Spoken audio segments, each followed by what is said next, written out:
All right, Rook, how's it going? It's going good, bro. It's going good. Man, that's what's up, man. So you were just here not too long ago. Yeah. You know, you're with Travis. Yep. And during that interview, we found out that you got a pretty interesting story yourself. Yeah. You did a lot of bodyguarding for a lot of famous people, and you have a lot of good stories that you could share. Yeah. But before we get into all that, I would kind of just like to get to know you a little bit better and kind of take it back and, you know, give them just a brief introduction to you and what it was like for you growing up. Okay. Well, I was born in Little Rock, Arkansas, raised in St. Louis. Mother, father took care of me, taught me the ways of life, even though I was in the streets. And when I say in the streets, I mean, shit, I was just outside, you know what I'm saying? So, but I came up in the dope era. So, you know what I'm saying? I came up in the dope era. All my partners, D-boys, you know what I'm saying? And shit, I was pretty much just like the muscle for them. You know what I'm saying? Like I'll be with them so they don't get robbed and shit like that. So it's like it started a long time ago. It started when I was young, the bodyguard shit. So I just pretty much, my dad trained me in Wing Chun. Like I'm training Wing Chun. A lot of niggas don't know what Wing Chun is. Wing Chun is the same shit that Bruce Lee did. But it's more, Wing Chun is more mental than it is physical. You know what I'm saying? But when it get physical, it gets Shit get ugly. Shit get ugly. I seen you do some crazy shit the other day, nigga. You did some crazy shit in my video, nigga. We ain't gonna talk about it, but goddamn. Shit get ugly. So I came up where shit, I came up in the cutthroat era. So it's like, I came up in the hands area. Right. Look, right. I came up in the hands era, you know what I'm saying? So I came up in the shit, we finna get down right now, you know what I'm saying? So, shit, the knuck if you buck, you know what I'm saying? That's why I came up here, you know? Shit, you talking shit, we finna fight right now. Hot head era. Everybody hot heads, we all just popping off, you know? So, to survive that and get to the age that I am now and know the things that I know now, you know, I feel like it's a blessing, and I feel like my purpose is to, you know, still be me at all aspects, you know, in all aspects of who I am. I'm not gonna say I'm not gonna pop off, cause shit, I'll pop off, you know? So it's like, and that's fact, and it's like, that ain't me saying I'm tough, I'm hard, or nothing like that. It's just shit, respect will be respected, disrespect will be disrespected, flat out. You know what I'm saying? I respect everybody as a grown man. I expect to respect me as a grown man. I don't overstep my boundaries. Nobody don't understand. But that, you know, I also came up in the G code era. We was hotheads, but shit, we live by the G code. You know what I'm saying? So it's death before dishonor. So shit, you kill yourself if you dishonoring yourself, cause you dishonoring yourself if you want some shit. You want some time, shit. We put in a circle and beat their eyes, say they turn purple. Facts. How did you get introduced to Waka Flocka and ended up bodyguarding for Waka Flocka? Okay, let's fast forward from there. Waka came out with Oh Let's Do It in like what, 2006, 2007? When did he come out with that? 2000, whenever that song, it was around 2006, 2007, 2008 time when that song came out, Oh Let's Do It. I had already got out of the Air Force in 2007 and moved back to St. Louis. Well, yeah, I moved back to St. Louis. When I got back to St. Louis, I met my big homie Debo. Debo is BTS, Big Time Security, and then he did his own thing. He used to play for the Houston Oilers. I ain't gonna say his real name, but his name Debo. So I met him. I started bodyguarding with them. I'm already bodyguarding for about 2 years, doing club security and stuff. And this is one famous club in St. Louis that everybody know about, is Sprues. All right. So Craig, the owner of Sprues, my uncle Craig, shout out, what up? Craig had somebody call me and say, hey, make sure y'all get Rook here. You know, I like the way he do shit. You know what I'm saying? He don't be playing with them niggas. But he got mad at me that night, so we'll get to that part. Waka come to town, call me on the phone. I forgot. Who was that? I think it was my D-boy. Rest in peace, D-boy. D-boy called me and say, hey, Rook, and this is his words exactly, you want to bang tonight? I'm like, damn right. I'm like, what you mean? He said, Flocka gonna be in town tonight. You know these finna come out and bang. I'm like, where we at? Spruce. So we get the Spruce. Spruce, nigga, Flocka bring every hood out. Every hood that's beefing is beefing. You know what I'm saying? Just fighting, niggas just trying to get on the stage, trying to get the Waka, trying to fight Waka.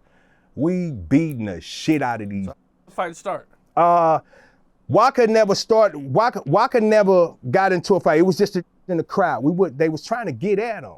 You know what I'm saying? They was trying to get at him, but every time they come to the stage, we was whooping their ass. They was trying to get at Waka. That's how I got heard about Waka. Was trying to get at Waka that night. I don't know if they realized it, but I'm sure they did, because. So this was a bunch of Crip dudes? Man, these was Crips, Bloods. Any that didn't like it, it wasn't like necessarily no set gang that was out there. Some of these just didn't like this because they was jealous and envious of it. You know what I'm saying? And that's a real shit, whether they was Crips or Bloods. They was just jealous and envious.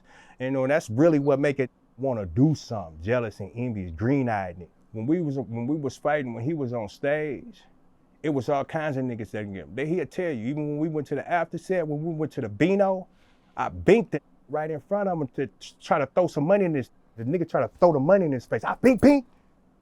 So it was all types. It wasn't really like no, you know what I'm saying? I'm talking about, but now I think about it, it could have been a Crip. You know what I'm saying? It could have been. He was a Blood. You know, and over in St. Louis and over in them eras, you know, they ain't got no peace with each other if they beefing with each other. You know what I'm saying? They ain't no.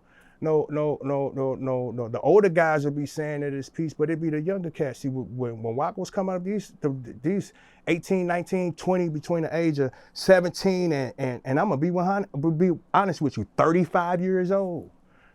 So these guys are just trying to get to the stage, yeah, trying to either fight Waka, yeah, or they trying to get at Waka. They're trying to get at Waka, yeah. And as you guys are in between beating Waka and beating the shit out of them. How many of them do you think there was trying to get at Waka? Put it like this: we fought all night. We never stopped. So think about the Waka getting there at 9, 10 o'clock. He hit the stage around 11. He don't get off the stage till like 1:32. We banging that whole time, slamming. Wow! You think I'm not bullshitting, bro? The whole time he's performing, you guys are just we beating the brakes out for these niggas.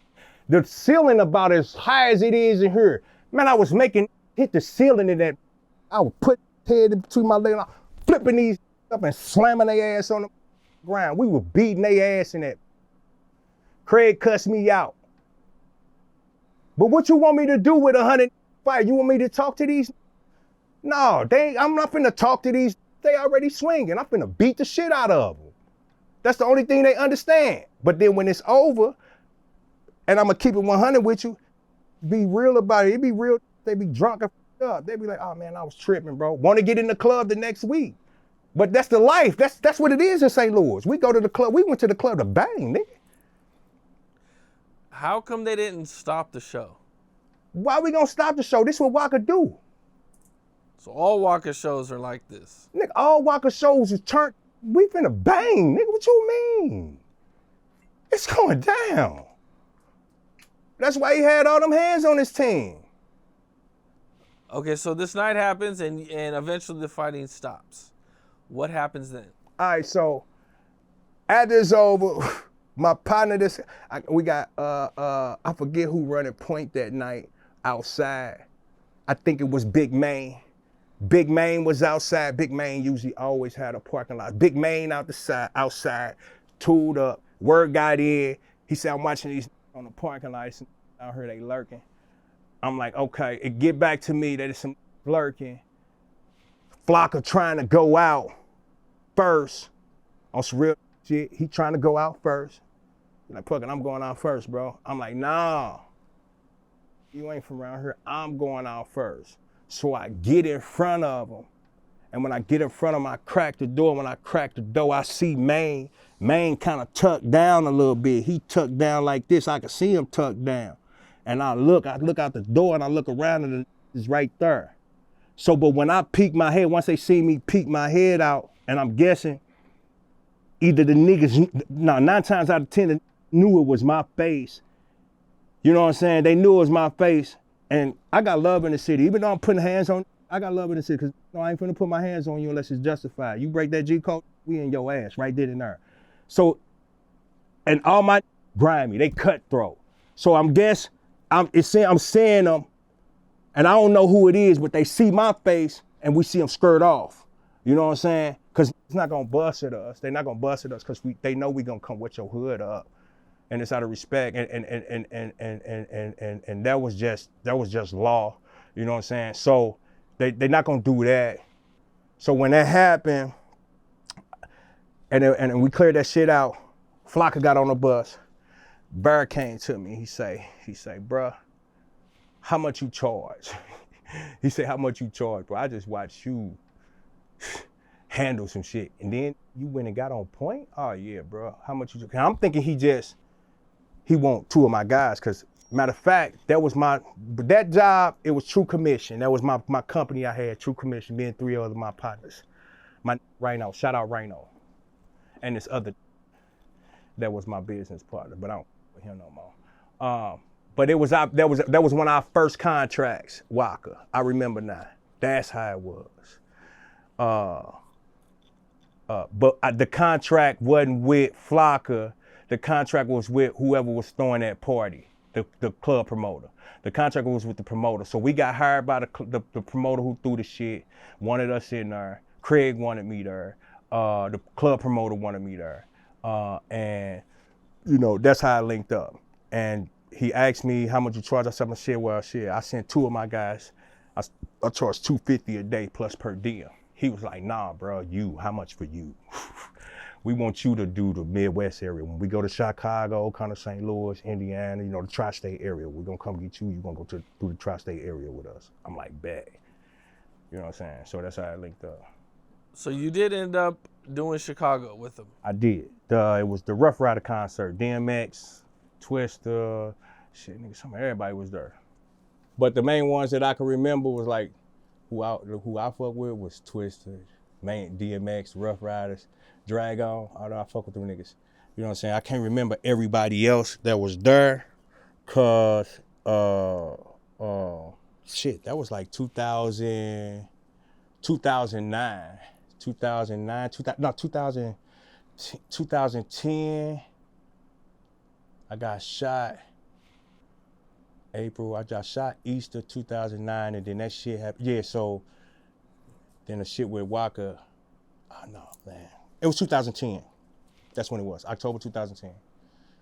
Yeah. Okay, can you take me through what happened? So I'm working at Bottoms Up in Brooklyn, Illinois. I'm working the front door. This is a very known strip club and out there. Shout out to Big Brother on that motherfucker. Jason, what's up, man? That's real.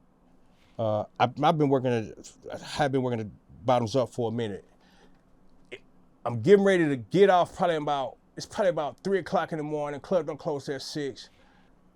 Bro hit me on the phone like, hey, bro, can you be, actually he called me a couple days before that. He called me a couple days before that night I was working. He was like, hey, we might be in, we're gonna be in Chicago doing a Rough Rider concert.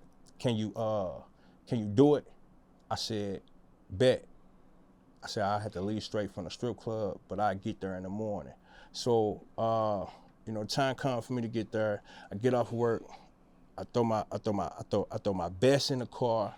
I throw my piece in the car, and I jump on the highway, and I'm out of here. Pew! Get to Chicago. I probably get there. I get there in like 4 or 5 hours, so it's probably about 8 o'clock, 9 o'clock, and they take me to the room where all the other security was at. So we're in the room. That morning, the next morning when I woke up, when we was getting ready to go to the concert. I don't think the concert was that day, or was it? I think it was that day. We getting ready to go to the concert. We go to the mall. We get to the mall. As we get to the mall, we get in the mall, we going down the escalator. I'm standing in front, Bird him in the back, Walkie in the middle. As we going down the escalator, it's a little nigga that come run across. And if I ain't mistaken, the nigga was like, bro, you ain't safe here. Not over here. I turn around, I say, Burr. He said, I said, I'm just making sure you heard that too, because I ain't tripping. You know what I'm saying? But I just want to make sure everybody else heard it. So we gone to the Foot Locker. We get to the Foot Locker. I'm on the door. As usual, I'm always on the door. That I'm on the door. So I'm standing at the door, and I ain't letting nobody in the thing. I ain't letting nobody. It's all women standing right here. All women. They everywhere. They trying to get the Flocka. So I'm standing there, but as I'm scanning the crowd and I'm looking at everybody, I can see this one. It was a different. He almost looked like the nigga that walked past, but I could see him. He just standing there looking with this smug look on his face. He just looking, right? So I look back and I tell bro, I said, bro, we probably need to get the up out of here though, bro. You know what I'm saying? It don't make no sense for us to just be here, you know what I'm saying, just lurking. You know what I'm saying? We all out of bounds. And I learned that a long time ago. When you out of bounds, you don't give a who you are. You know what I'm saying? What you got on you and all of that shit. You know what I'm saying? That's just the rules of engagement, bro. You know what I'm saying? So we end up getting up out of there, and I'm saying this in my head. I didn't say this to nobody at this time. But that was the first time I paid attention to the atmosphere, how it changed. It went from love to like, you know what I'm saying? So we get up out of there. So we leave there, we go do the video shoot with Twister. He had a video shoot with Twister. We sitting there, and then my partner called me on the phone. He said, bro, you with Flocka right now? I'm like, yeah. Now, mind you, I don't know Flocka. I don't know Flocka at all. I know Burr. You know what I'm saying? Just off of the strength of how me and Burr interact and what Burr represent, you know what I'm saying, and what I represent and where I come from, and you know what I'm saying, what my bloodline is, you know what I'm saying, we automatic, that was like big bruh, because he, you know what I'm saying. And I went to, I got a phone call from my partner. And my partner come, he said, hey bro, he say, man, you know, he said, you with Flocka, bro, you trust him? I was like, what you mean? He's like, man, we just heard some shit. I was like, what you heard? He said, man, we just heard he left it hanging, that beat in Kansas City, left it hanging one of his security guards, because it was some off-duty cops or something. The nigga didn't know they was cops, but they was trying to flock a dude, whooped his ass, and they said they left him off the bus. So I don't know, you know, this word of mouth. I don't know how true is this, how much twist this shit. You know what I'm saying? But shit, I ain't no dummy. I'm gonna spark something. So I go ask Burr. I say, Burr, explain, man, what's up with this? I just heard about this. He was like, ah, man, don't even worry about shit, bro. I got you. You ain't gotta worry about nothing. I got you. Don't even trip off that shit. So shit, I went back to work. You know what I'm saying? I went back to work, but I gotta ask about it. You know what I'm saying? Burr gave me his word. Burr gave me his word. He do the same thing that I do. You know what I'm saying? So I could trust his word. I go back to work. We leave Twister. We leave the video shoot. Now we headed to the concert. And we stop at Uncle Remus chicken spot. Uncle Remus is on this corner right here, and then on the other corner is the police station. I don't know this, but it's the real police station, not a sub, nigga. The real police station. I never got to the police station that fast in my life, going to a police station. So, we go in the liquor store first. As we walking in the liquor store, I'm on point. I look in the store before they go through the door. I'm looking in the door. I look back. I'm standing at the door while they going through the door. I'm looking behind it, and I'm watching everything. I see these girls walk by. When these girls walk by, she had a phone like this. You know what I'm saying? If you wanna, she had a phone like this, and while she was walking by, you know what I'm saying? Because usually when a person looking for a phone, the person is up like this, so they was trying to do a slide. But I'm looking for the slick shit. I ain't looking up here. I'm down low. You know what I'm saying? So I see it there. I said, damn. I wonder what that means. So when she got right past us, she hurried up, picked the phone up. I said, oh shit, she just sent that. So I walked, yeah, she sent that, it was one of the Nokia flip phones. So you know the old flip phone with the camera that flipped down like that? She flipped that bitch out, pop, recorded, pop. I go back in, I go in the store, bro on the door, I go to Flocka, I say, hey, bro, hey, we probably need to get the up out of here. I just seen the motherfucker videotape, flip that bitch, and then send that bitch. She's like, nah, we good, bro. I'm like, no, we not, nigga. We not. I can feel it. By this time, I've been doing security for probably about almost 4 or 5 years now, okay? I've been doing bodyguard work for about 4 or 5 years now. And whenever, and it never fails me, whenever I get them spidey senses get to going off, something's finna go down. It could be major, it could be little. You know what I'm saying? But something's about to go down. Man, we walked out the store, walked in Uncle Remus. By the time that nigga said he wanted 200 wings, I'm standing at the door, I'm turning outside. Nigga, the whole city is outside. I'm talking about, it was so many people out there. The shit was on CNN. Okay. Police cars, so all these people outside. So she didn't call in no hit. She was just so excited to see Flocka. You know what I'm saying? I'm still knowing something finna go down. But this, I had no clue. I closed the door, they trying to get in the door, I locked the door. Next thing you know, I'm seeing people jump off the side. People just start running. They running, moving, crowd moving fast as like a wave. Man, it's the police coming down the sideway in a blue Suburban. They ain't giving a f about shit. They snapping skateboards. They running over bikes. They side swiping. Bro, they ain't give a f. They wanted to get to that door. They got to the door. Me, right now, looking back, because hindsight is 2020, I was dumb as to unlock the door. Door locked. I say, hey, they trying to come in. The lady say, let them in. I said,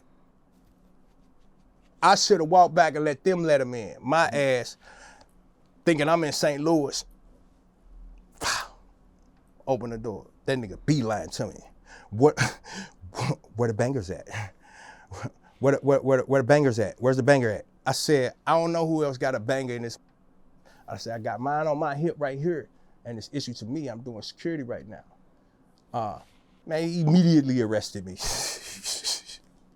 Get your ass up against the wall. You're going with us, buddy. They locked me up, put me in the.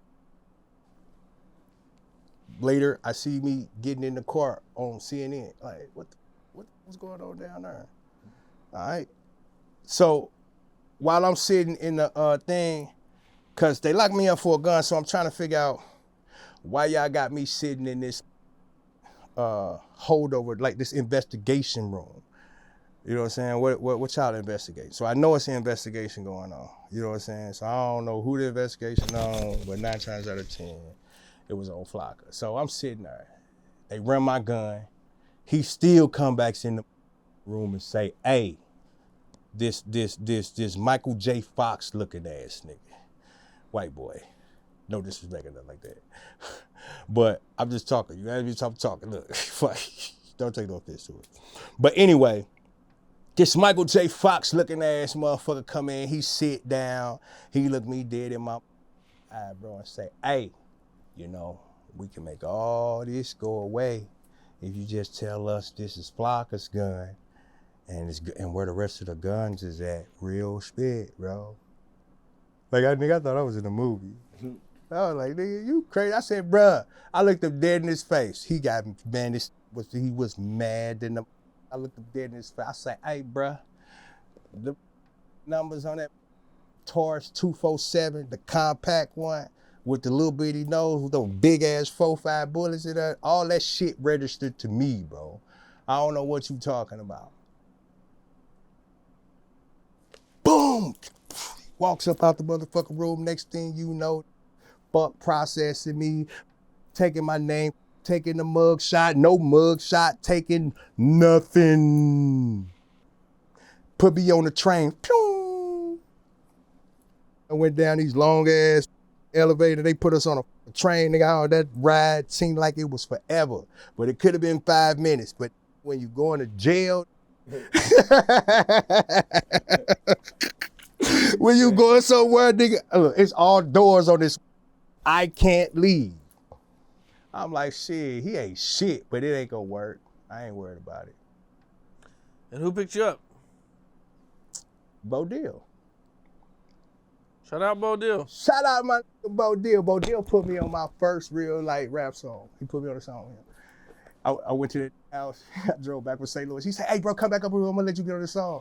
But when I got on the song with it, I was in there rapping. I could see out the window. They was like, "Nah, bro, you need a little bit more work." I could tell, but he said it too. He was like, "Man, you just gotta, you'll get into it." You know what I'm saying? He a real dude. You know what I'm saying? He never. Bo Deal, when he picked me up, he showed me the city. He just drove me around and just showed me all shit. You know what I'm saying? Chopped it up with me. Changed numbers, stayed in touch. You know what I'm saying? We still stay in touch whenever I'm in Chicago. I'll find him. Somehow I find him. Hey, well, I'm in Chicago. But yeah, Bo Deal came to get me. I think Bo Deal was Brick Squad then. He's Brick Squad then too. Now, I seen that there was a huge situation with Lil Wayne, and like he started one of the biggest brawls in St. Louis history. Yeah. So this is the way the story goes, and then I'll give you the real of what really happened and why the biggest Lil Wayne started the biggest brawl in fucking St. Louis, and a lot of security doing that was working that time. They still up about that day. You know what I'm saying? They still up about it. I say Lil Wayne, them niggas, man, that nigga started the biggest ass shit. You know what I'm saying? Like that nigga. But not I'm like we're gonna whoop him. He's like, man, he don't need to come back here. Niggas ain't trying to work like that. You know what I'm saying? So this was back in the garage days. It used to be this club called the Garage, if I'm saying it right. The Garage and the Animal House. I think I'm saying it right. Man, chime in if I'm saying it right, but saying it wrong, y'all know what I'm talking. But this, I wasn't doing security yet. This was before my time. This almost before my time, a little bit before I got it, but I was right around in that era. You know what I'm saying? So they brought Lil Wayne to the club, and Lil Wayne brought every high school kid, every grade school kid, every grown up. Lil Wayne came to St. Louis, and you'd have thought Michael Jackson was there. You know what I'm saying? How people showed up, you know, and that the promoter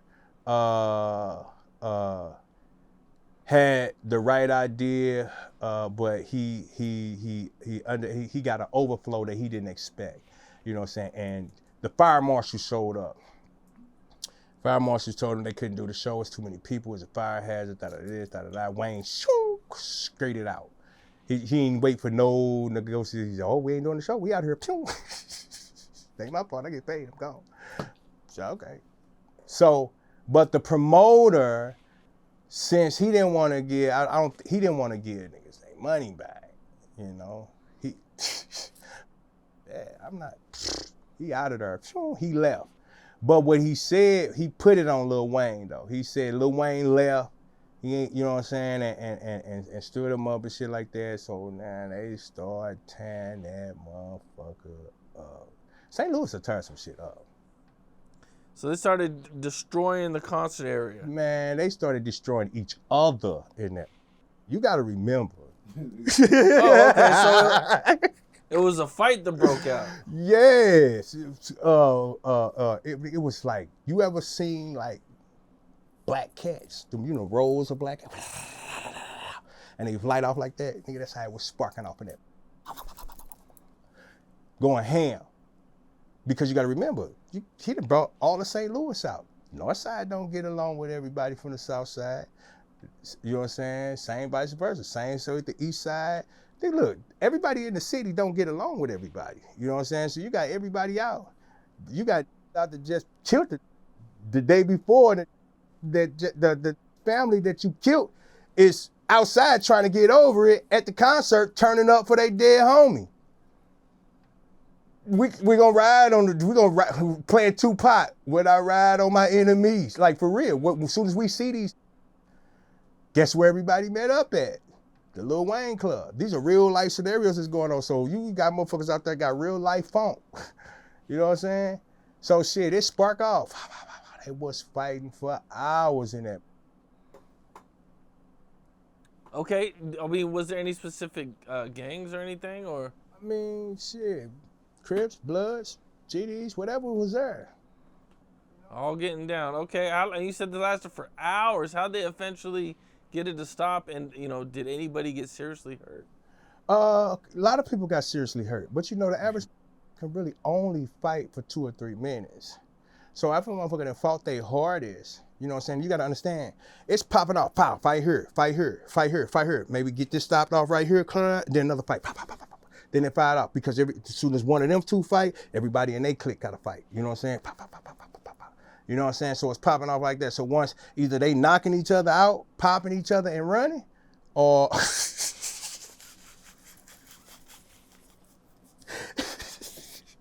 I don't mean to laugh, but that's just real life. Either they doing that shit and they clearing the crowd, or you know what I'm saying, like it does calm down, because like I said, the average motherfucker can't fight longer than 2 or 3 minutes. You know what I'm saying? But us, we train to fight the whole goddamn club all night for all 4 or 5 hours, and then go work another one. You know what I'm saying? So it's like, when I came up, the era I came up and doing security, like shit, we was in the gym all day, every day. If I wasn't at work, I was in the gym. If I wasn't at school, I was in the gym. You know what I'm saying? All day, because I got to train to fight the whole club one day. One day, I just might have to fight the whole club. When you go into security, if you go into security with that mindset right there, half the shit that you niggas doing security right now, that fuck shit that they doing security right now, drinking and smoking and all that shit, magging on the females and stuff like that, and doing all that fuck shit and not preventing shit to pop off, a lot of shit wouldn't pop off. Because like I said, I did security for 25 years, and I think I got in one shootout, and I was the shooter. You know what I'm saying? You know what I'm saying? So when I wasn't by myself. That fuck boy was with me. I ain't gonna say his name, but it was he motherfuckers was with me. You know what I'm saying? And that's and the reason why I address it like that and say it like that, the fuck boys that do security, and the fuck boys that I done security with, that I done been in security with, they know that I call them boys, because I don't with them, because they put people's lives in jeopardy. When that shootout happened, the man that be talking shit like he about that life was hiding and ducking under the car like this, doing like this, and I had to tap him and say, "Hey, bro, it's me doing the shooting."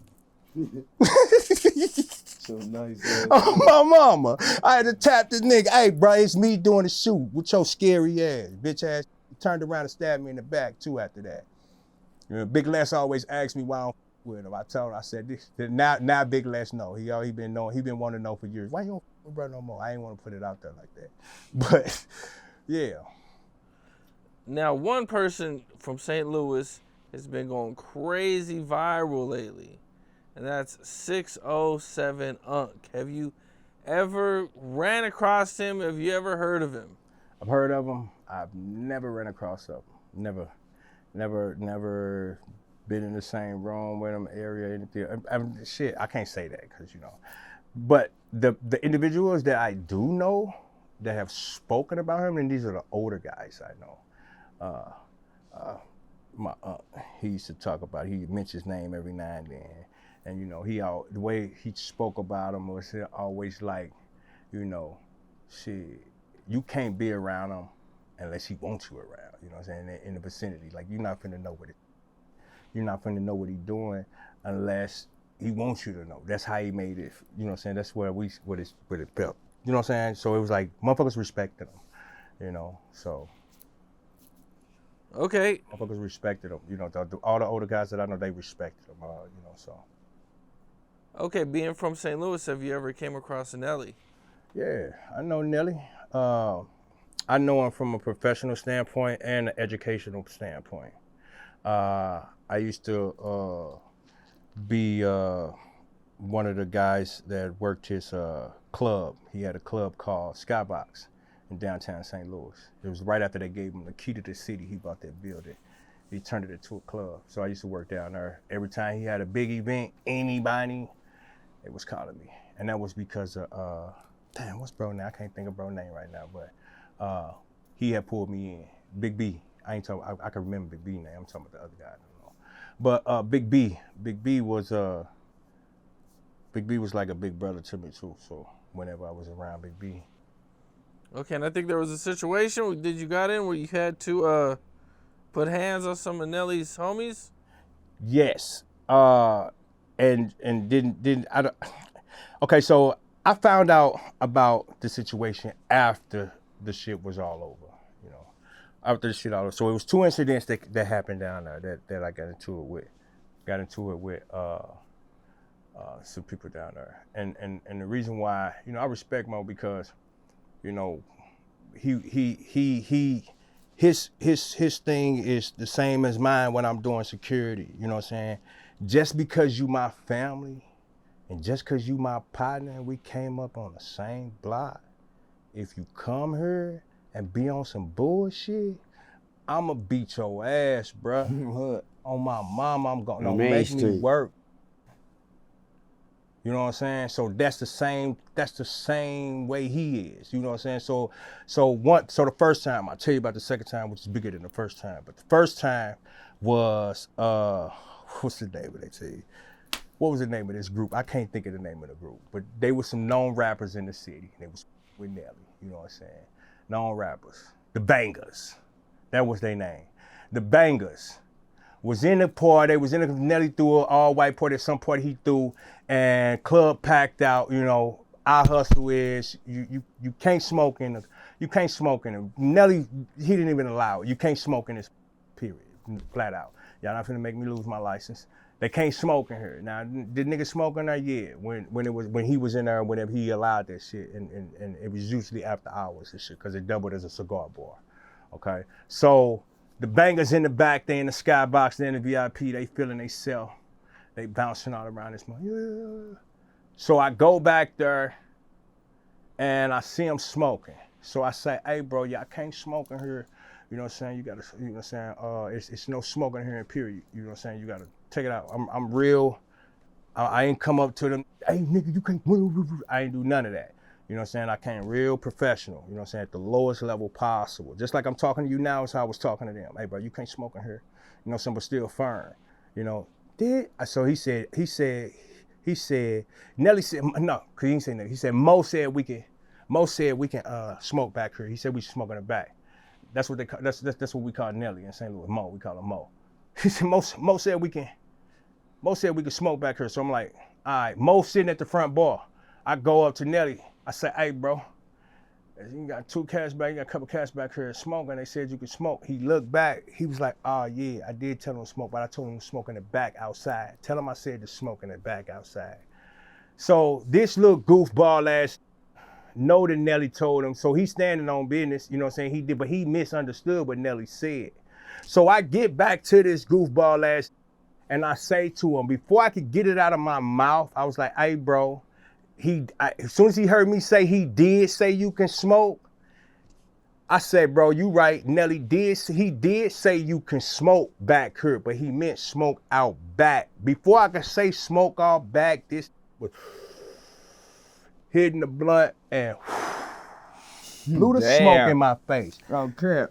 Pussy ass, I want all this smoke right now, nigga. The real smoke. I put that through the floor, nigga. I put the nigga through the table. I know. That's how you did the other nigga at the video the other day, cuz. You gotta apologize. Cuz, you gotta apologize. I'm talking about I exploded on this. You gotta apologize to that. Out his partner that was with him, you stupid ass. You not finna sit here and disrespect me and blow this smoke in my face. That's the same way as smoke. That's the same as spitting in the face. You could have been Jesus right then. I would have fucked you up. You know what I'm saying? So I'm beating the shit out of these now, dragging one by his dreads. I got a on her shoulder and I'm dragging the other. Man, we go out the front door. I'm dragging 2 by his dreads. I'm this motherfucker police say, I wouldn't have never believed it if I never seen it. Get these outside, come to find out they the artist, one of my partners do security for. So they call him, they call him. You know what I'm saying? They call Black Tone. Black Tone called me like, hey bro, what's going on? So they see me on the phone with him, he say, hey bro, what's going on? I say, bro, I beat them ass, bro. He say, why? I say, that blew smoke in my face. He said, what?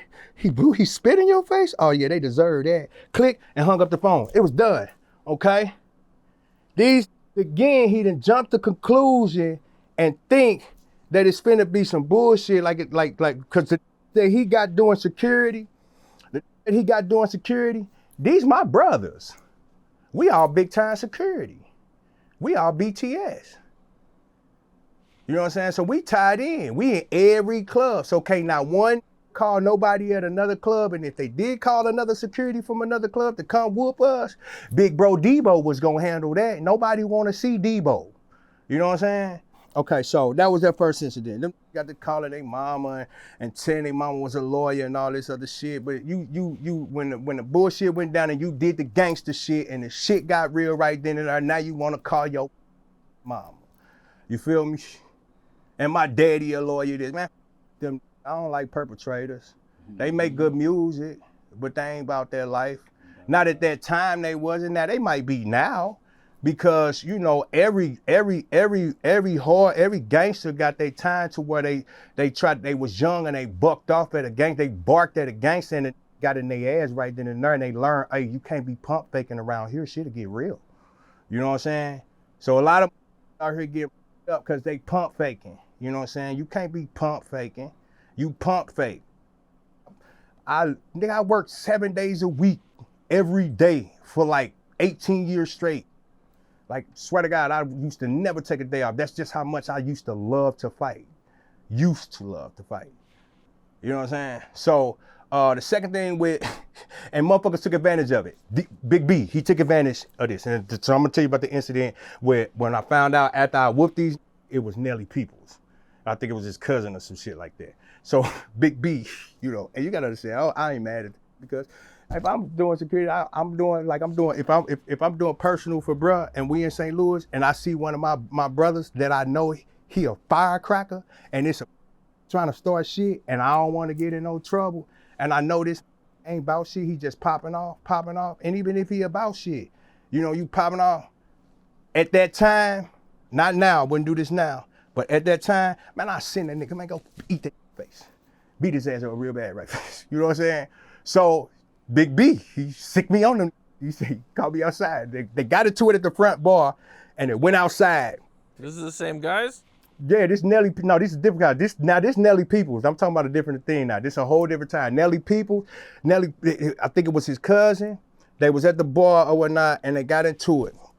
And I thought when B called me outside, I'm thinking it's just some random in the club tripping, you know what I'm saying? So, mind you, I found out about all of this later. So I come outside, he say, look, me say, see them right there? Start tripping, I want you to eat their face. He said, just eat their face. If they start tripping, eat their mother. I said, I don't give a, you got a green light. So in order for B to say that, it's gotta be justified. They on some bullshit, they on some dumb shit. So I'm hired to do this. I don't give a fuck what y'all talking about. You want me to beat the shit out these? Okay, bet, my pleasure. You know what I'm saying? So they sparked off, ate his face. How did he spark off? What do you mean? And started barking like he was about to swing, and I was standing right there, and he swing on you? I don't know who he's finna swing on. He looked like he was finna swing, and he ate his face. So we banging out there, we thumping all up and down that. These niggas banging back. We finally end that shit. Come to find out, nigga pulled me to the side and said, "Hey, bro, you know, I think them people was some kin to Nelly." I said, "What?" I said, "That's crazy to them." But I'm gonna say it like this from my standpoint of understanding the position of the patriarch.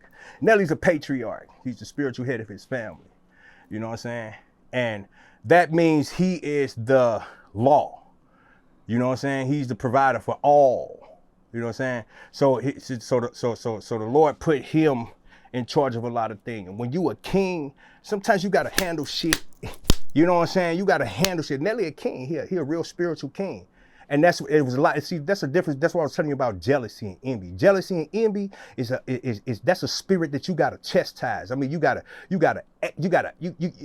an exorcist. You gotta literally put your hands on it. You gotta beat the blood out the. You know what I'm saying? Once you beat the blood out of them, the blood come out there. Once the blood come out, all of that shit, them spirits coming out at the same time. You get it? Them spirits coming out. That's why they crucified Jesus. When the blood ran out, the spirit came. The spirit was set free. Yeah, it's deeper than that. I seen there was a situation where you saved Future from like 40 goons.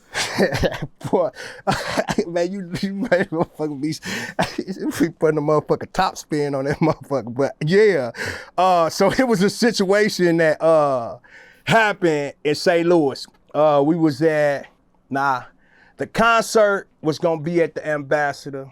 Shout out my Aunt Craig, my bad, bro. Shout out my Aunt Craig. Craig is the same guy that owns Sprues. He also owned the Ambassador. It's a big concert complex there. He got 3 big ass stages. This nigga could hold 3 full concerts at the same damn time with at least 600 people in each venue. It's huge. They do a lot of the battle raps there. But Future was doing a concert there. The promoter called on there. My partner, my big homie, I call him my big homie because he, I met him once I jumped in the security game in St. Louis, Guccio. Guccio. And I had done a lot of work for Guccio. Guccio used to hire me all the time. You know what I'm saying? He was one of those that gave me free reign too. A lot of the club owners, they'd hire me to come and want me to be free reign because they know they got them problems in their clubs where that shit get real and get knocked at the club out there. You know what I'm saying? Like, be getting severely f***ed up out there, and they be wanting to have a presence in there to deter it. You know what I'm saying? And Guccio is one of those individuals that respected me and respected, you know what I'm saying, what I stood for in real life. Who the fuck is Guccio? Guccio used to Guccio is the one that really found Future, bro. Oh, yeah? He used to manage Future. I never heard of that. Yeah. I heard Gucci Mane. No, Guccio. Gucci. Yeah, Gucci. That's OG big bruh in St. Louis. Guccio used to he bought the Palace. When I was coming up in high school, we had the club, the skate ring, the Palace. He went and bought the old Palace and opened it back up and turned it into a club. You know what I'm saying? So but Guccio did a lot of things. He big. He managed a lot of people. He found a lot of good acts. And Guccio, he's a very humble dude, but that's a gangster right there. That's a gangster right there. You know what I'm saying? Never lose his cool. He don't never yell, some dude, you know what I'm saying? But when he was yelling, shit was happening. You know what I'm saying? It was like thunder and lightning happening at the same time. You know what I'm saying? And I ain't dick riding. Guccio, no, I ain't scared of him, and Guccio ain't scared of me. It's a respect and it's a mutual. It's like a real like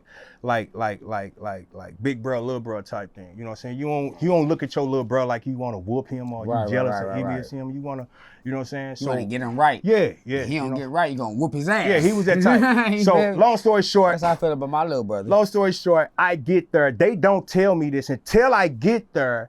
And bro walk up to me and say, "Hey, look, Gucci on his way up here, cause Future owe him some money, or something ain't right with Future, and blah blah blah blah. Just don't let him get to Future, cause I don't want no shit to crack off in here. I know Gucci gonna get his money. I just don't want the shit to happen here." So I'm like, "What the, bro? I came dolo." You know what I'm saying? So, but he had security there, and them was my brothers there. So I'm thinking like, okay. Then I had to sit there and think for a minute. I said, okay, Gucci. Okay, he coming on business. He coming on business. It's all hood business. There's some real paper involved. Cause if it was some little paper, Gucci ain't tripping off of that. Gucci tipped me $200-300 after paying me $200 for being there. You know what I'm saying? He still throw a nigga something. So he not tripping off no little money. So I'm like, okay, all right. So now I got to be a mediator. What can I do? What am I gonna do? So, not in a nervous standpoint, but in a standpoint of like, damn, that's my bruh. I don't want shit to happen. And bruh, no shit. So Gucci will get there. And I say, Guccio, stop, bro. You can't go back there. Guccio stopped. He respected. All the that was behind him stopped and respected it. Guccio say, hey, look, Rook, let me go handle my business, bro. I say, bro, I'm gonna let you go handle your business. That's for sure. I said, but bro, please, bro, keep it. Don't make me work. I don't want to work. I don't want to work today, bro. You know what I'm saying? So he looked at me and he looked, I looked him dead in his eyes and was like, and it wasn't no like pleading or no begging shit. It was just like from real one to the next one. Nigga, hey, look, bro, it ain't that serious. Calm down. And he on 10. I ain't never seen Gucci fired up like this. I ain't never seen my eyes as red as a coal of fire. That mother, it's like a fire flag was flying in his eyes. You know what I'm saying? He say, look, bro, just let me go holler at this, shit, I ain't shit finna pop off. So I walked him back there. I let them niggas, matter of fact, I ain't walking back. I let that nigga go. He went on past me, boom. I followed their ass back there and I stood to the side to like the middle of the bus and they chopped it up right there in the middle of the bus. And when they chopped it up, they came to some type of understanding. You know, Gucci, like I said, Gucci, he a real businessman, but that's a gangster though. Did you ever hear how much money Future owed him? I never knew how much. I didn't get a number. I can't. But like I said, just for me knowing Gucci though, it was some money. Like 50, 100,000. Man, I can't give you no number. I can't give you a number at all. I could just say, look. Enough that he brought like 40 people with him. Enough to where he stood there like a man and told me and gave me his word and said, hey, bro, I'm not finna go back here and start no shit off the strength of you respecting me, having to go handle my business. He didn't start it because of that. That's why he did. That it was enough for him to handle it the right way because, okay, you gotta remember, he a businessman, but this also a dirty ass game, and sometimes it get like that. I done been in houses.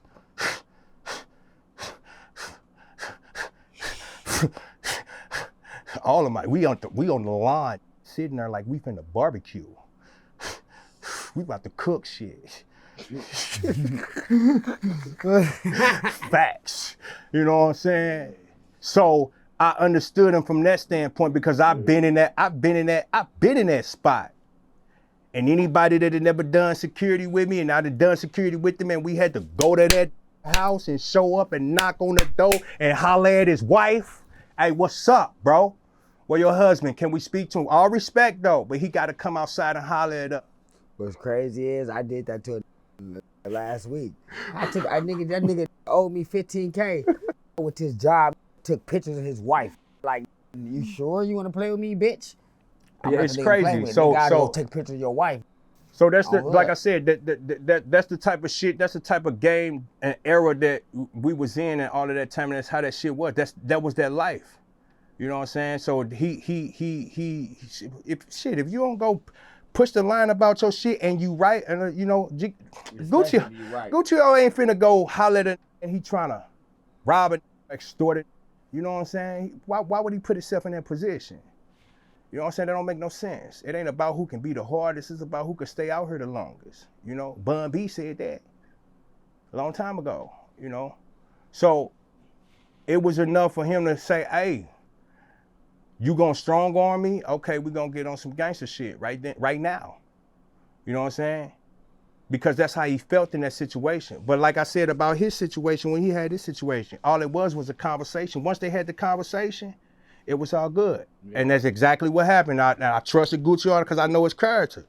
He gonna go holler, he gonna break it down the right way and it's gonna make sense and and that's exactly what happened.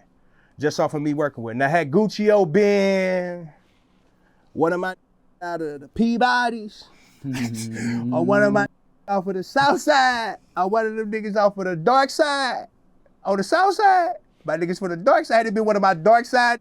Oh no, I'm gonna have to carry this up out of here. I'm really gonna have to carry this. We gonna fight. I'm gonna have to fight this because he getting her. I don't give a nigga. You know what I'm saying? So it's just, like I said, it's discernment, bro. But I just feel like if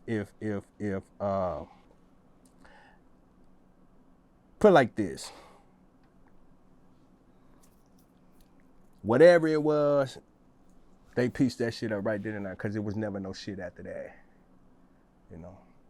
Did you ever run into DMX? Yes. Yes. I love DMX. Oh shit, that was out the blue. I love DMX, bro.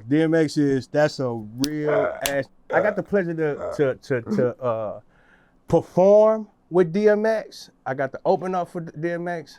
My uncle, Big Roland Page, he owned Black Pearl Studios downtown St. Louis. He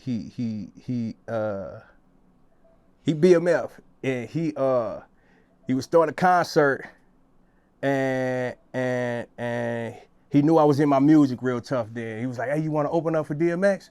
I'm like, "Yes." So I got to open up for the nigga. Then the second time I met him, I got to do security I did a security job for him down in Springfield, Missouri.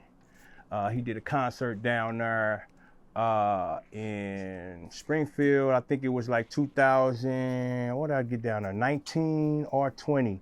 He was down there. And I jumped on a security team down there when I moved down there. And they was like, "Hey, you want to work the DMX? You come right in time because DMX coming to town." I'm like, "Bet." So I got on the security team there and I got to hang around with him, talk to him, let him know I was the one who was on the show with him before. And yeah, that's a real dude. Good dude. Real good dude. What about Jim Jones? Did you ever come across Jim Jones? Yes. Funny story.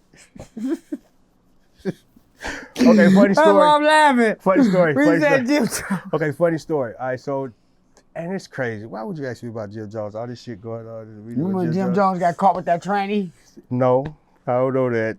Stop. This right here.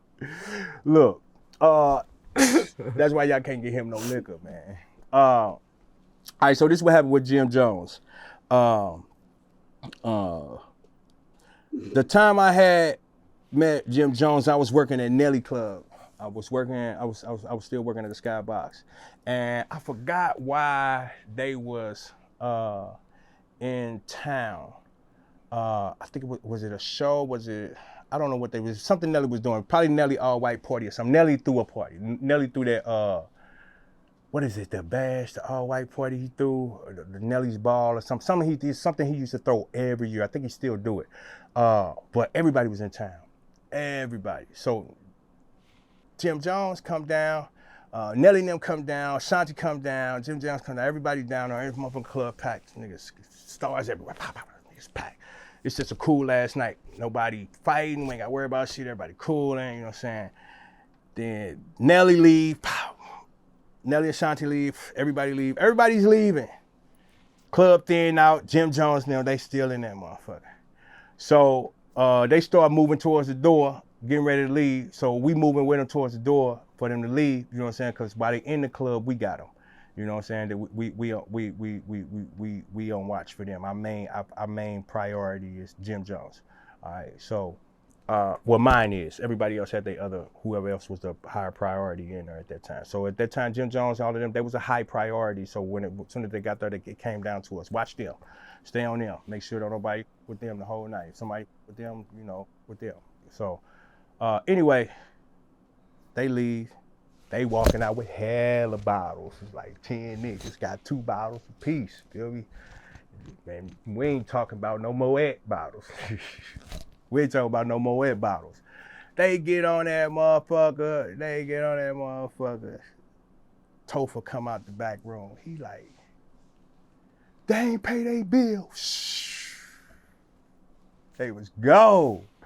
They ran that bitch through the roof, nigga. They ain't pay shit. I'm talking about left that bitch.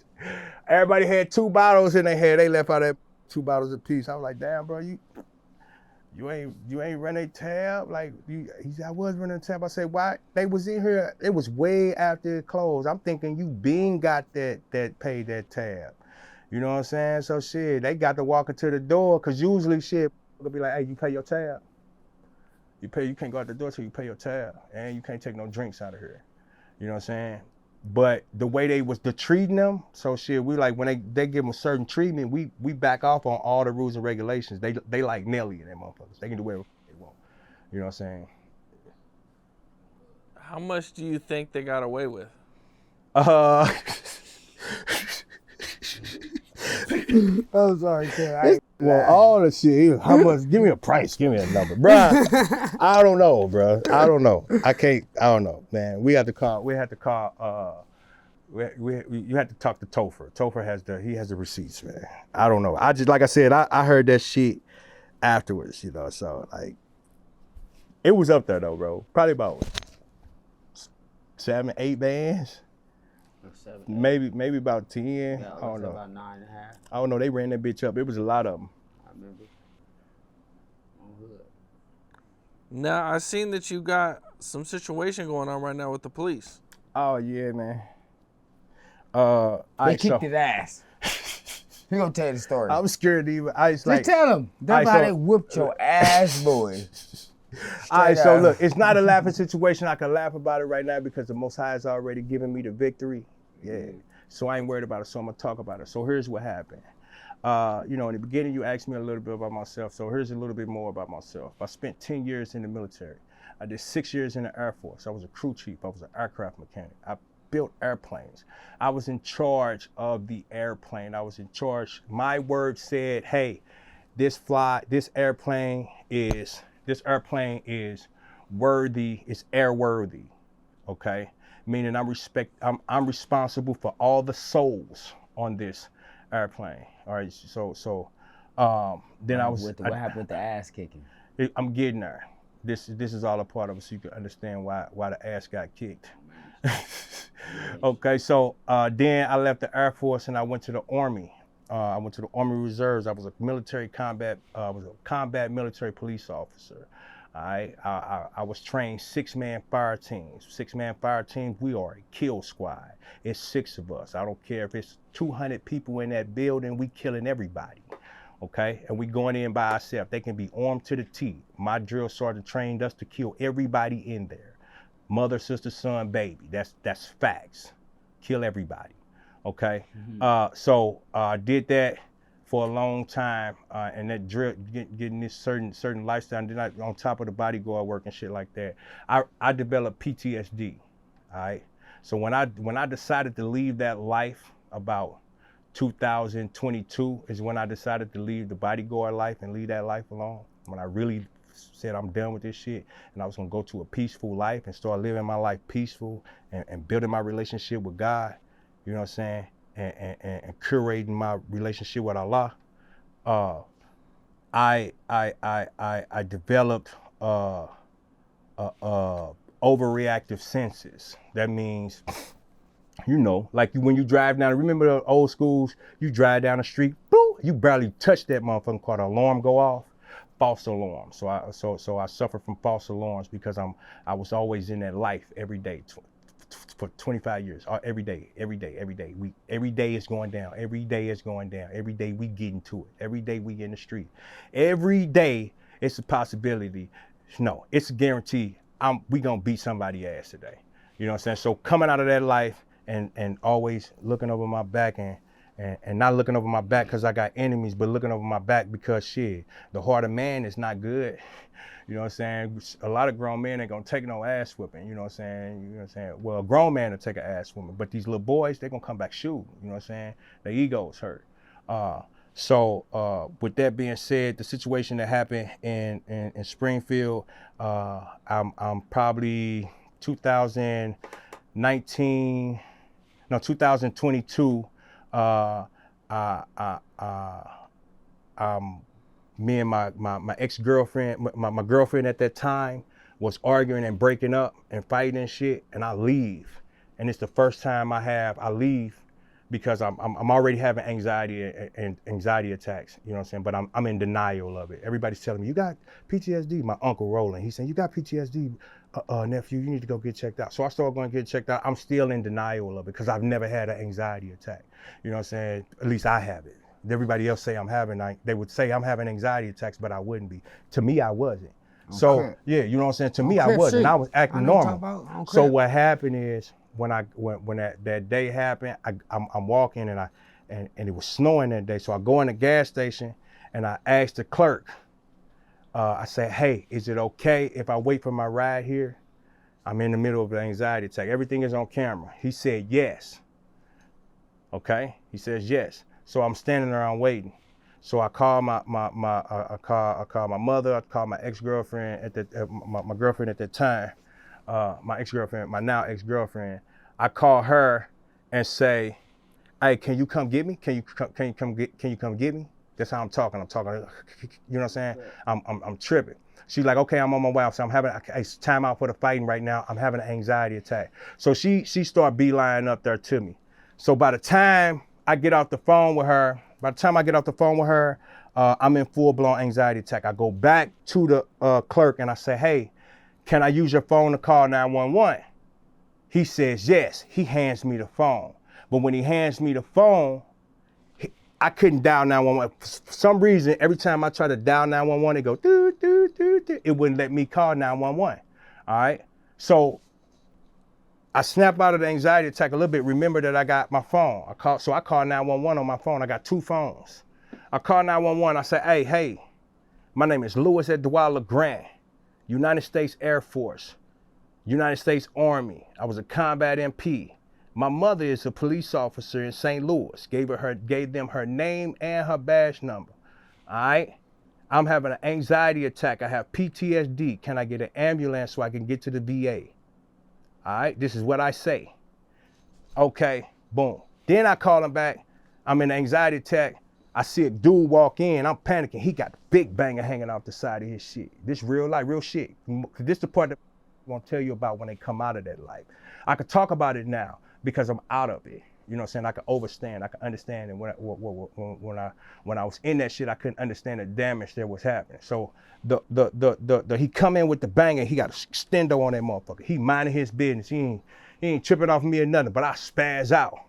I'm like, man, this finna pop me if I walk up out of here. I know I done put hands on this. So I call the police back. I'm like, can y'all get her? Can y'all get her? He said, okay. They say, we got somebody on the way. Anyway, call my mother on FaceTime, and I let her know what's going on. The police walks in. When he walks in screaming, Jerome, Jerome, Jerome. Hey, Jerome, are you Jerome? I said, no, my name is not Jerome. My name is Louis LeGrand. I just called. I'm waiting for an ambulance. He said, well, I'm the police, but he got on just like a black jacket. He ain't got no badge on, and he just got on his black overcoat. Mind you, it's snowing outside, but he ain't got his badge on the outside of his shit. So nah, that's a big yeah, I don't hazard. know you the police, Nigga, bro. that's a big hazard. You know what I'm saying? I don't know you. You have your badge showing, nigga, I can sock you out. Yeah, so I say something to my mom on the phone. She on the phone on FaceTime. I say, Ma, can you identify this dude? Is this a police officer right here? She looked at him and said, so when she looked at him, she seen his face, and then he looks down in the phone and says, you need to get up here and get your son now. She said, hey, he called y'all for help. Why y'all not helping him? Yeah. So he snatched the phone out of my hand, gave it back to me. So then he walks around the counter. Now this is the part where the video that they gave me comes out. The video that they gave me for evidence, mind you, this whole incident happened inside the gas station. From the time I walked in, that camera was on. But the point they gave me was the time that he was walking away from me after he was getting off the phone with my mom. He walks around to the register, solicits a trespass. At this time, I got a cup in my hand because I asked the clerk, could I get some water? He said yes. I went over there to get some water. As I'm walking to get the water, the cop comes up behind me, slapped the cup out of my hand and said, you got to get the out of here. Give me that. They don't show that part in the tape either. They cut that part out. So once he slapped the cup out of my hand and I'm walking towards the door, I comply. I'm like, shit, you can slap the cup out of my fuck. I'm just gonna go on here and get up out of here. As I'm walking to the door, my phone rings. It's my mama calling me back. On FaceTime, I go to raise my phone. As I'm walking to the door, I'm getting ready to push the door open. I put my phone up like this to so that my mama see what's going on. He tries to snatch the phone out of my hand. Like he grabbed my hand and like, boom, twisted up behind me. The other cop hit me, got my hand, twisted up behind me, and they took me down. So when they started taking me down, once your arms, and this is what they train, even when I was in combat, when I was in military police training, no matter how big you are, once your arms are tied, it doesn't matter how strong you are. Once your arms are back here, there's nothing you can do. Most people don't work this muscle to do this. You know what I'm saying? That's the missed muscle. All right. So I'm tired. But what happened is he tried to wrap his legs around me while he was behind me like this. And he let my hands go to come like this to rear naked choke me. And he tried, that nigga tried to get me. Look, so when he did that, shout out to my wrestling coach at Lindbergh High School, I went up under like this and broke it. And I had one arm like this.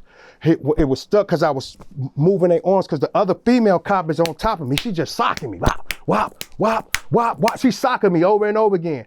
So he couldn't get the rear naked check on. I rolled over on my stomach and I put my arms up under me like this because that's what my coach said. She said, that's hard.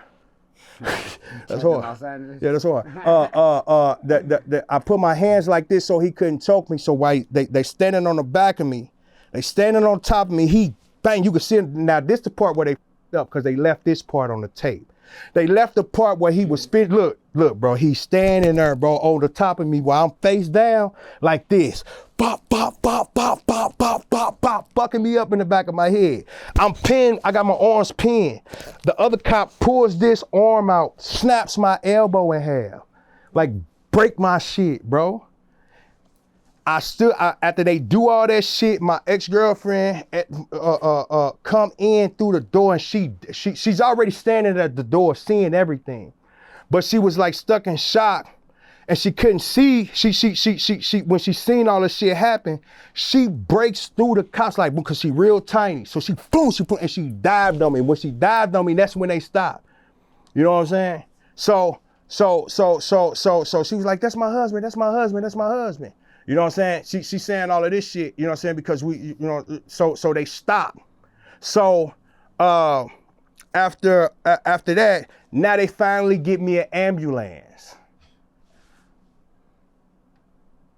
When the first thing I said to her, I said, hey bro, I don't know who Jerome is, but my name is Lewis. You know what I'm saying? And I just need an ambulance to get to the VA. I got PTSD. I tell him this. I wasn't irate, and you can see it on the whole camera, but they chopped this tape up, bro. They take me to the hospital. I'm sitting in the hospital. I hear as I'm sitting, before they take me to the hospital, no, they take me straight to the hospital. I'm handcuffed to the bed. I get there. They take me out the ambulance. You got two cops behind me. I got a scarf on. But I take the scarf off and I throw it down, but they pick it up, all right? So when they pick it up, they put it back on me and I walk in the thing. So they sit me in this little room. It's a camera in the room where I'm at. I look back, I see the camera on. It's a red light on.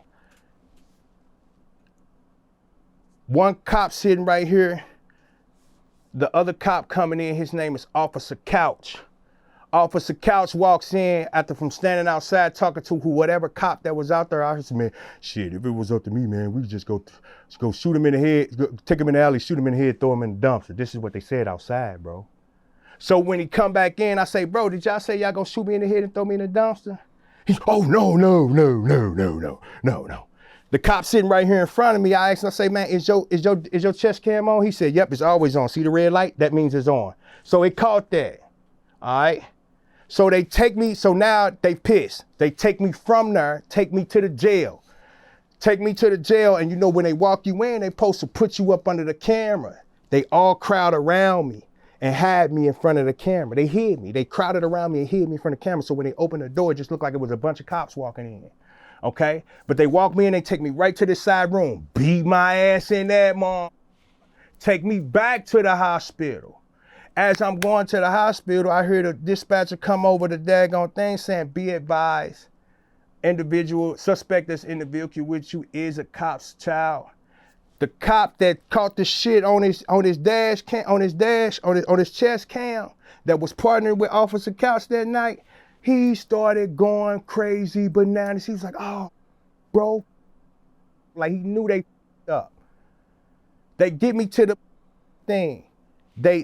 So Officer Couch, he trying to cover it all up and cover everything up that didn't happen. He gets there, they talking to the goddamn doctor people, the psych ward. I'm sitting there watching him. He's sitting there talking like, hey, this guy's crazy. I don't know what you got to do to make him go to sleep and pass out, but he's crazy. Believe me, he's crazy. So he's telling the doctor this. The doctor coming there, pow, hit me with a needle. I'm in that knocked out. I don't know how long I was in that. But my ex at that time she was sitting outside and was like, you was back there for hellas. I left, you was there so long. She left. By the time I called her, I was walking down the street by the time I called her back. That's how long I was in that month. Never got arrested that day. They never arrested me. Couple days later, they put a bench warrant out for my arrest for assault for a 3rd degree assault on 2 special victims.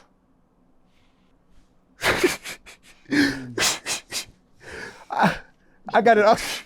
I went straight to the VA that day and got it documented. So you can go to the VA and see that I got a broken arm. The doctor said, look, we don't even know how to cast it because of the way they broke it. We can't even put a cast on it. We just got to let it, you just got to deal with it because it's broke all up.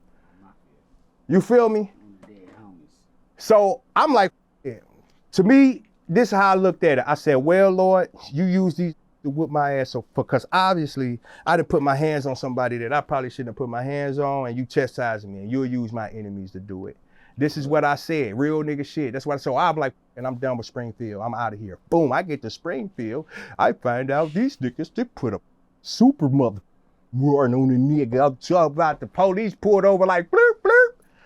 He said, yeah, you got a federal warrant. What, nigga, what the you mean I got a federal warrant? Like, you are send back immediately, like, do not let go. Don't give him no breaks. On Main Street. You know what I'm saying? So they locked me up in Vegas. I'll sit there in Vegas for 30 days. No, 28 days. They played with it, nigga. No, 29 days, 29 days. They played with it. They made it sit there for 29 days in Vegas. Because in Vegas got a law, shit, you sit here for 30 days, they don't come and get you, we gotta let you back go. So I'm sitting there, I'm like, shit, 28, I'm like 25, 26, 27. Every time that motherfucking guard come down the thing, he kicking your bunk to wake you up and tell you he's setting you free, you getting up out of here.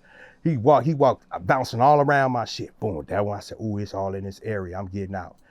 Day 28, man, I was laying there sleeping. I just got off the phone and I was talking to my girl now, who I'm with now. I was talking to her on the phone and I was like, okay, a couple more days and I'm out of this. You know what I'm saying? We had just talked. I said, well, it's only 30 days and I get out. You know what I'm saying? Shit, she hadn't heard from me. She thought I got out. Man, that nigga kicked my bunk. And I was like, yes, you up out of here. I'm like, yeah, I'm packing my shit. I get downstairs, I'm packed up, I'm turned up, I'm like, yeah. Man, it's St. Louis, Springfield, Missouri, standing out there in the paddy wagon like, yeah, we taking you back to Springfield. And I had to do that ride, 7 days. Nigga, I stopped at every jail on the way, every penitentiary from Las Vegas to Springfield, I slept in that. You know what I'm saying? So, and then I get there and they hold me for 11 months on a lie because I'm on probation at that time. My bond in Springfield was $1,000, but they knew I was on probation. So they called up to St. Louis and lied to my probation officer and told my probation officer that I beat a cop up. You did. I didn't. They beat me up, nigga. Oh, yeah. You know what I'm saying? You know what I'm saying? So what's going on now with it? Where you currently at? So I've been going to court on this now 3 years, bro. And I've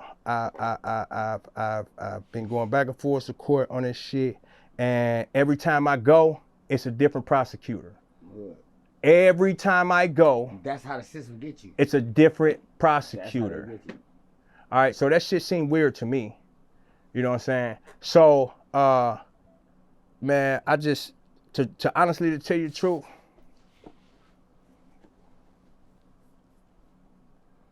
I need some guidance through this. I go to trial in less than 60 days. Less than 60 days, I go to trial. Like, it's been, like, you know what I'm saying? Damn, yeah. I can't get in contact with my lawyer. I'm leaving messages. I'm calling him. You know what I'm saying? So it's like, it's some foul ass shit going on. You know, I've been falsely accused of some shit because some cops want to cover their ass for some shit that they did. See, they had got in trouble before for killing a vet. down there that had PTSD, and they were supposed to get training. The government told them to get training, and they didn't get the training because they were supposed to be able to deal with individuals with PTSD, veterans and stuff. There's a lot of veterans out there they're supposed to get training for. It was a dude in the park with a knife, and they shot him to death. But they knew he had PTSD. They called him, and they didn't have nobody there trained to deal with an individual with PTSD. You got to get a vet to deal with a vet that has PTSD. Only a vet that has overcome the PTSD can deal with a vet with PTSD. I don't care what you say, because you got to be able to identify, and you got to be able to identify with them on a psychological level and experience level, other than the book level and psychological level. So the situation I'm in right now, bro, is I got some dirty cops lied on me. They chopped the tape up to fit their narrative. They even coerced the clerk. You feel me? And they cut him off of the tape too, doing everything, handing me the phone, saying I could go get the water and everything. They solicit the shit from him. I got the paperwork. I got all the paperwork of the story that they sent the cops and everything. Cops now, I got all the paperwork. They got to give me that. You know what they offered me? 16 years. Damn. 8 years for each third degree assault. I said, yo, on the paperwork, the cop that was trying to rear naked choke me out, he told the judge, he lied to the judge and said, I got by the door, balled my fists up and start punching the female cop in the face. Mind you, they got to take pictures. They didn't take pictures of me. They took pictures of them, though. You can see my eye black, my face beat the up. I got pictures of it. But I put them away. But in they thing, they got pictures of me standing over me like I'm a deer in headlights. I'm handcuffed like this, laying out to the ground like this. They standing over me like, yeah. You know what I'm saying? Like they just beheaded a big buck or something. The feds? No, the Springfield police officer. Oh, yeah. Damn, where you was at? And when they took the pictures of the police officers to show they marks, it was like she had a little scratch right here, and that come from her fighting me and him fighting me. They hitting each other. He got a little scuff on his elbow from where he on the ground trying to rear neck choke me. You know what I'm saying? That's where they scars came from. That's where they bruises came from. Look at me, bro. Let me tell you how, and I ain't even big as I was, bro. If you go look at that shit from when I fought at Blackman's Plaza, when I had that Blackman's Plaza fight, when I was fighting at that Lil Wayne concert, I was 305 pounds. Solid. 6'2", 305 pounds. If I punch you, if I thump you, if I get up and hit that door the wrong way, that motherfucker gonna break. You know what I'm saying? These lied and said I balled my fists up and intentionally punched them. Bro, I will punch you in half if I balled my fists up and punch you. Them lie. They chopped the tape up. They using my past against me, kind of just like him. How they try to say, bruh came up there with 100 Crips to try to bang with him, because that's what bruh about. He do that shit, but he wasn't on that shit that day. He was on some peace and love. I was on some help me type shit though. You know what I'm saying? I was in distress. I was in rough run, and when you see the tape, I'm gonna give it to you. When you see the tape, you're gonna be like, who is that? Who is that? Because ain't nobody really ever seen them that got PTSD from being in the military, on top of coming out of street life, losing all type of people, just trauma in their life, on top of military PTSD. Nigga, I was losing my motherfucker. I couldn't handle that shit. It put you in a rare form. You know what I'm saying? So when I finally realized it and I asked for help, just because you see me in a vulnerable moment and I was at one of my weakest moments, you kicked me while I'm not. You beat my ass while I was down, and you broke my arm, and you took pictures like I was a trophy, and you called me all kinds of racist names while doing it. You can see on the tape where one of the cops is like, damn, he's hitting him too much. He grabs him and walks him out like, come on, bro, you doing too much. You know what I'm saying? So, bro, like, I sent this shit to Black Lives Matter. I sent this shit to the NAACP. I sent letters to all these people. I sent it to the news station in Springfield. Springfield had the shit in the news when it happened, talking, and had me in the paper talking about some. They lied to the news people and said, oh yeah, he came in and started a fight with the cops. The cops wasn't doing nothing. He just came in and just started a fight with them. I sent the real story. Everything is timestamped, documented. I'm an LA film student, bro. I time documented everything, and the way them clocks line up on them up, they not right. You know what I'm saying? Well, that's what it is, man. I wish you luck with your situation you got. Hopefully, Yeah, man, God got it. Yeah, because I'm about get some to money. expose it. Yeah, God got Hopefully it. you make it out of everything. We got the footage. Mm-hmm. I'm about to expose it. Shout out my Whack. That's what it is. It's going man. down.